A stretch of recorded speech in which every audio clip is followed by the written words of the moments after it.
Dating app पासून सावधान. अकोल्यात गे डेटिंग ॲपद्वारे पुरुषांची फसवणूक करणाऱ्या टोळीचा पर्दाफाश.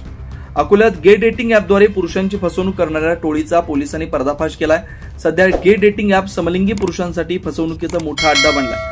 या ॲपच्या माध्यमातून काही गुन्हेगार ब्लॅकमेलिंग, लैंगिक अत्याचार आणि आर्थिक फसवणुकीच्या जाळ्यात अडकवत आहेत. अकोल्यात देखील गे डेटिंग ॲपच्या माध्यमातून बँकेच्या एका अधिकाऱ्याची मोठी फसवणूक झाली. या ॲपवर ओळख बनवली, त्यानंतर या अधिकाऱ्याला भेटण्यासाठी अज्ञात स्थळी बोलावण्यात आलं आणि तिथे चौघांनी त्याच्यावर लैंगिक अत्याचार केला. तर इतकंच नव्हे तर या संपूर्ण घटनेचा मोबाईलमध्ये व्हिडिओ रेकॉर्ड करण्यात आला. पुढे बँकेच्या अधिकाऱ्याला ब्लॅकमेलिंग करत तब्बल 80,000 रुपयांनी आर्थिक फसवणूक करण्यात आली. चौघांपैकी दोघांना पकडण्यात अकोला पोलिसांना यश आलंय. मनीष नाईक आणि मयूर बागडे असं अटक करण्यात आलेल्या दोघांची नाव आहेत. पोलीस खदान हद्दीमध्ये बँक अधिकारी आहे. त्या बँक अधिकाऱ्यांनी एक सोशल मीडियावरून एक ॲप इन्स्टॉल केला होता. त्या ॲपमध्ये आपण मित्र बनून आपल्याला काही शारीरिक काही गरजा असतील तर ते आपण भागवू शकतो, अशा पद्धतीचं त्याच्यावर त्यांचे चॅटिंग झालेलं आहे.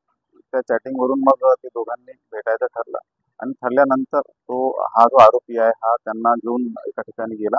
तिथे मग त्याचे मित्र आले. मग त्यांनी काही त्या ठिकाणी कृत्य केल्यानंतर त्याचं चित्रीकरण केलं. ते सर्व असले चित्रीकरण असल्यामुळं मग या बँक अधिकाऱ्याकडून त्यांनी त्याच्या अकाउंटमधले पैसे जवळपास 80,000 रुपये घेतले आणि त्यानंतर त्या चित्रीकरणाच्या माध्यमातून त्याला पुन्हा खंडणी मागणे सुरू केलेलं आहे. त्यांनी आम्हाला तक्रार दिल्याच्या नंतर आम्ही त्याची व्यूहरचना रचून एक ट्रॅप रचला आणि त्याच्यामधले 2 आरोपी आहेत ते आम्ही अटक केलेले आहे आणि आमची पुढील कारवाई सुरू आहे.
लोकनायक न्यूज.